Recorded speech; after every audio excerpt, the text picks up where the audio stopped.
Olá pessoal, tudo bem? Bem-vindos aqui a mais uma aula no nosso canal, a mais um dia de escola bíblica, o nosso curso de teologia. Nesta oportunidade, nós vamos falar sobre a base bíblica para expiação ilimitada. De certa maneira, nós estamos aqui neste módulo de soteriologia, explicando para o nosso estudante por que nós, o CACP, o nosso curso, é de linha arminiana e não de linha calvinista, tá bom? O calvinismo, ele é pautado, como disse o pastor Áureo, em 5 pontos, que é a TULIP, o acróstico em inglês chamado TULIP, que é a depravação total, eleição incondicional, expiação limitada, graça irresistível e perseverança dos santos.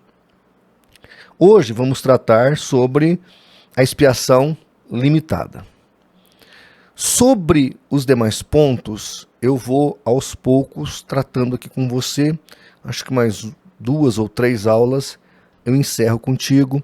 Claro, se você quer se aprofundar na temática, assista o nosso último vídeo, que é a nossa última aula, onde nós passamos para vocês, na nossa aula introdutória, uma bibliografia para você pesquisar um pouco mais efusivamente sobre esta temática, tá bom?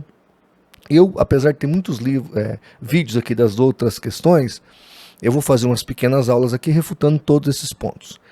Embora o pastor Áureo, na sua primeira aula, ele cita todas essas temáticas da TULIP e ele contesta, tá? Então eu vou, em mais 2 aulas mais ou menos, refutar esses pontos da TULIP, para você ter isso aí muito bem definido na sua mente, tá certo?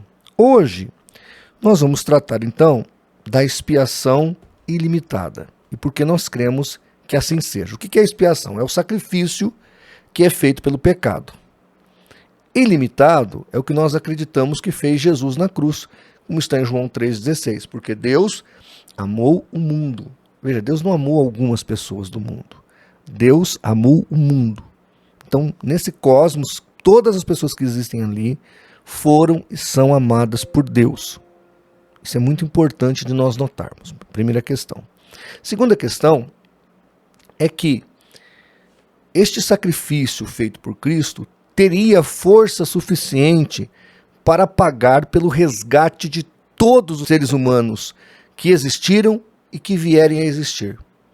Porque o poder da graça é infinito.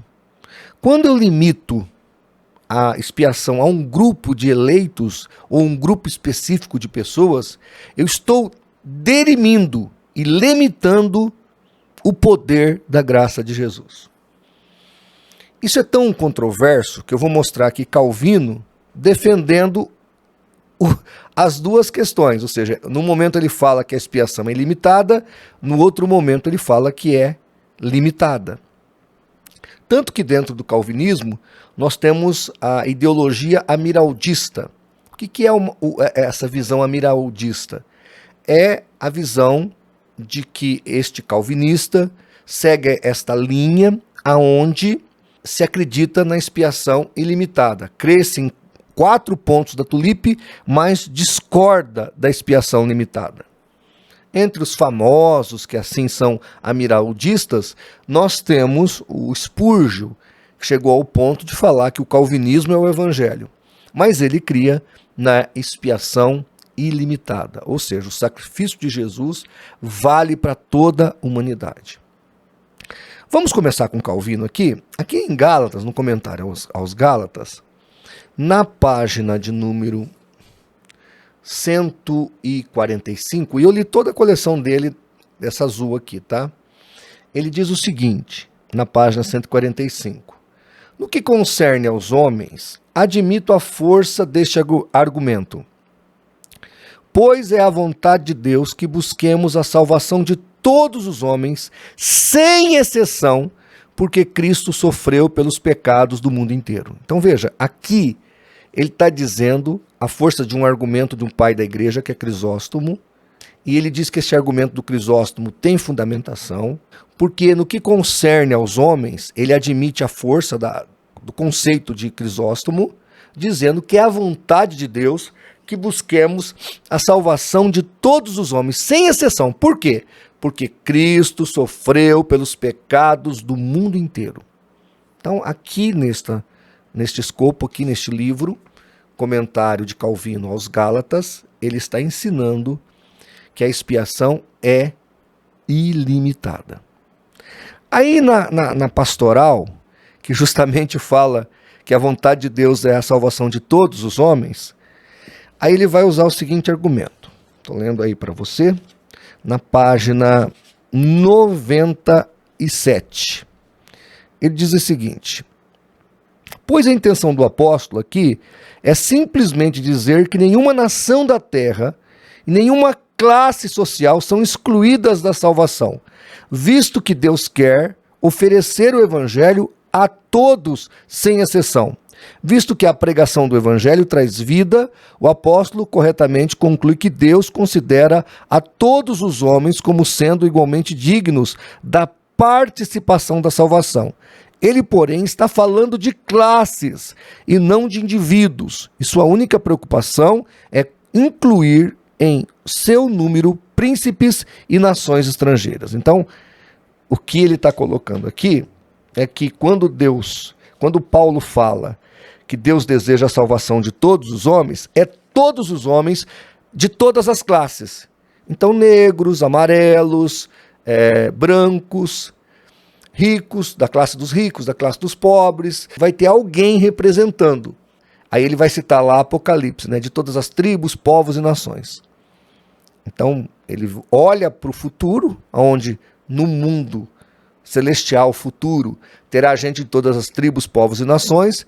Ele está dizendo, então, que o sacrifício de Jesus é para um grupo, é para todos os grupos, mas não para todos os homens. A ideia dele aqui, quando a Bíblia fala que Deus quer a salvação de todos os homens, é de todas as classes de homens, e não literalmente de todas as pessoas. Aqui em Gálatas ele fala o contrário. Ele fala que Deus quer a salvação de todas as pessoas, sem exceção. Calvino contra Calvino. Agora, diante do fato, a pergunta seria: Pastor Martinez, o que diz a Bíblia? O que a palavra de Deus fala? Eu assim, entendo que de todos os pontos da tulipe, o mais frágil é justamente esse.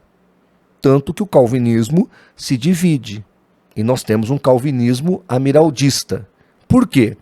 Porque não se sustenta. Quando você vai para a Bíblia, não tem jeito de sustentar a tese de que Jesus morreu por um grupo específico de pessoas, os eleitos. Não tem isso aí. Vamos à palavra de Deus. Eu acho que é importante a gente dar uma meditada. Eu vou citar apenas alguns versículos aqui, porque senão a aula vai ficar muito longa, tediosa. Mas lá no canal do CACP tem um artigo com este título de temática: qual é a base bíblica para expiação ilimitada? Tá certo? Eu vou botar aí o artigo, tá aí o link. Você vai lá no site do CACP, abre lá o artigo, leia, estude, marque na sua Bíblia. É muito importante a sua pesquisa, tá? De novo, nós estamos usando o Meyer Pirman aqui como um esqueleto teológico, doutrinário, para a gente seguir. Entretanto, o nosso curso é apenas uma seta que aponta para algo maior e mais efusivo. A nossa expectativa é que você, estudando aqui conosco, você amplie esse conhecimento. Tá ok? Olha lá, alguns versículos bíblicos. 2 Coríntios 5, 14 e 15. Pois o amor de Cristo nos constrange, porque julgamos assim: se um morreu por todos, todos morreram, e ele morreu por todos, para que os que vivem não vivam para si, mas para aquele que por eles morreu e ressuscitou. Então aqui Paulo, em 2 Coríntios 5, verso 14 e 15, está deixando explicitado que Cristo morreu por todos. Logo, a expiação dele tem poder soteriológico para salvar a todos. Então, não há dúvidas. O poder da graça é para todos. Se não, pense comigo. O que levou à queda de todos? Não foi o pecado de um? Não foi o pecado adâmico? Como é que a graça de Jesus vai ser inferior ao pecado adâmico? Se a desobediência e o pecado de Adão trouxe morte a toda a humanidade, a todos os homens, e a Bíblia deixa isso claro, como é que a expiação de Cristo não teria o poder para reverter isso? É óbvio que teria. E ela tem. A obra de Cristo na cruz é poderosa para salvar a todos. Claro. Não salva porque as pessoas não querem. Eis que estou à porta, Apocalipse 3:20, estou à porta e bato. Se alguém ouvir a minha voz e abrir, eu entrarei e cearei com ele. Jerusalém, Jerusalém, quantas vezes eu quis te ajuntar como a galinha junta os pintinhos debaixo das suas asas, mas vocês não quiseram. Veja que a tese calvinista, ela vai costurando uma coxa de retalhos, e por causa de um ponto ele tem que negar outras coisas, e assim vai negando até negar a Bíblia inteira. Percebe essa problemática? Porque se você tira o livre-arbítrio do homem, você começa, a criar uma coxa de tecido cheia de heresias, sem fundamentação. Então, por que todos não se salvam se Jesus morreu por todos? Porque não querem. O próprio texto, a partir do versículo 17, depois de João 3,16, você pega o 17 e 18, ele fala que a luz se revelou, se manifestou ao mundo, e o mundo preferiu as trevas. Então, está muito claro porque as pessoas não se salvam. 1 Timóteo 2, 5-6, porque há um só Deus e um só mediador entre Deus e os homens, Jesus Cristo, o homem, o qual se deu a si mesmo em preço de redenção por todos, para servir de testemunha a seu tempo. Então, por todos, olha o texto e o contexto. E se você pegar 1 Timóteo 2,4, tá certo? Lá diz assim, que quer que todos os homens se salvem e venham ao conhecimento da verdade. E aí você volta aqui no meu texto que eu estou citando para você, o verso 5 e 6, ligando com o 4, você entende perfeitamente o que Paulo está dizendo. Paulo está deixando claro que a vontade do Eterno, do Deus Todo-Poderoso, é a salvação de todos. Então, a Bíblia deixa muito claro isso aqui na epístola que Paulo escreve a Timóteo. Hebreus 2,9. Vemos, porém, coroado de glória e honra aquele Jesus que fora feito um pouco menor que os anjos, por causa da paixão da morte, para que, pela graça de Deus, provasse a morte por todos. De novo, todos da humanidade. 1 João 2,2. Ele é a propiciação pelos nossos pecados. E não somente pelos nossos, mas também pelos de todo o mundo.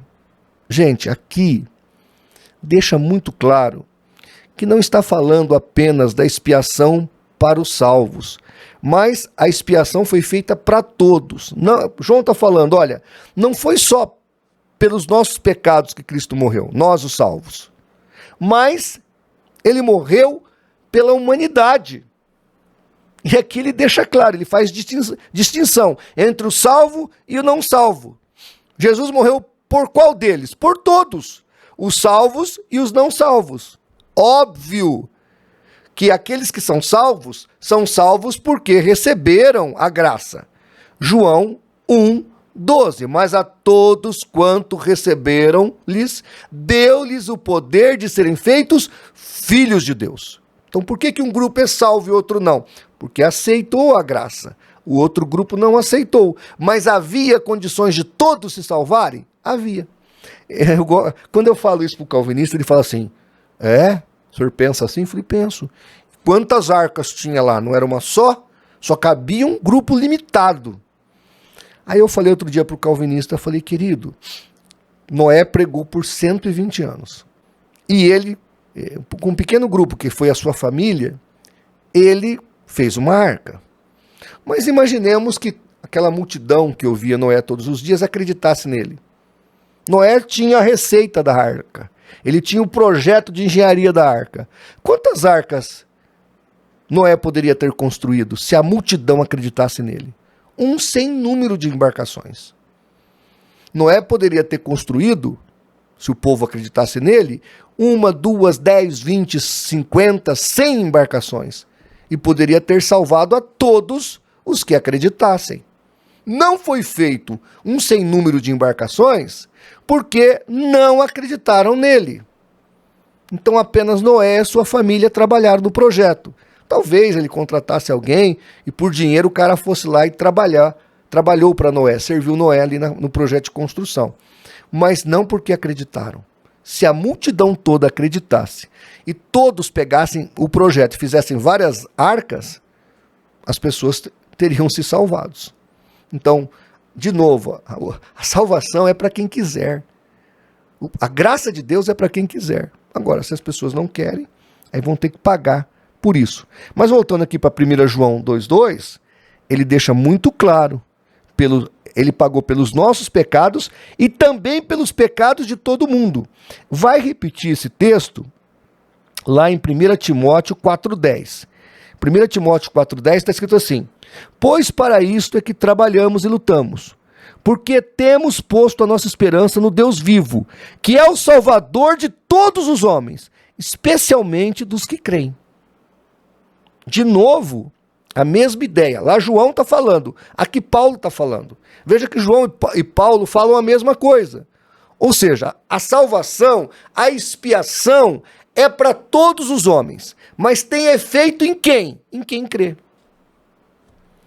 Mais um texto aqui, 1 João 4,14. E temos visto e testificamos que o Pai enviou seu Filho como Salvador do mundo. Do mundo. Não é dos eleitos, de um grupinho seleto, do mundo. De novo, hoje tem 8 bilhões de pessoas neste planeta que, se aceitassem a Cristo, todos seriam salvos. Todos. Por quê? Porque aquilo que Jesus fez na cruz é suficiente para salvar a todos. João 1,29, todo mundo conhece esse texto. João olha para Jesus e diz: eis o Cordeiro de Deus que tira o pecado do mundo. E não é dos eleitos. Ele não fala, olha, está aí Jesus, o Filho de Deus, o Cordeiro, que tira o pecado apenas dos escolhidos. E aí os calvinistas ficam bravos, né? Porque quem traz essa ideia, e nós temos documentos disso, é só você pegar, inclusive, o livro do Irineu, o bispo de Lyon. Irineu explica isso. Quem vai defender essa tese de um grupinho especial são os gnósticos. Os gnósticos, sim, acreditavam que só aqueles que tinham uma estrela na testa é que seriam salvos. Isso é uma doutrina pagã. A Bíblia está dizendo que Deus ofereceu a todos a opção de salvação. Então, gente, eu estou só passando aqui alguns versículos que mostram claramente que o Evangelho é para todos. A graça salvadora de Jesus, ela tem amplitude mundial e geral.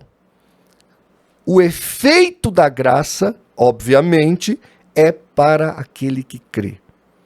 Quem crer e for batizado será salvo. Quem não crer já está condenado.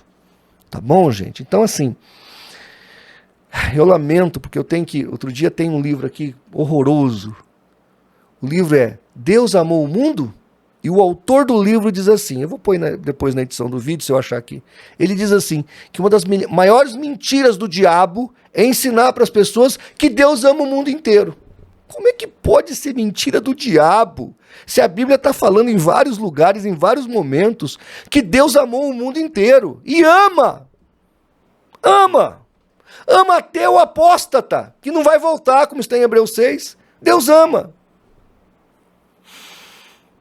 Agora querem negar o amor de Deus, querem resignar o amor de Deus, querem transformar a graça de Jesus num ato inferior ao pecado de Adão. Porque se o pecado de Adão é mais poderoso que a graça, pelo amor de Deus. Se o pecado de Adão, a obra de Adão, tem mais poder que a obra de Cristo, o que é isso? Pense bem na heresia, o tamanho dessa bobeira. Ora, se o pecado de Adão tinha poder e teve efetividade na destruição de todos, por que a graça não tem o mesmo poder? O que Jesus fez na cruz é inferior ao que Adão fez no paraíso? Ah, tenha santa paciência. Deus abençoe a todos. Gente, estude. Não se deixe enganar.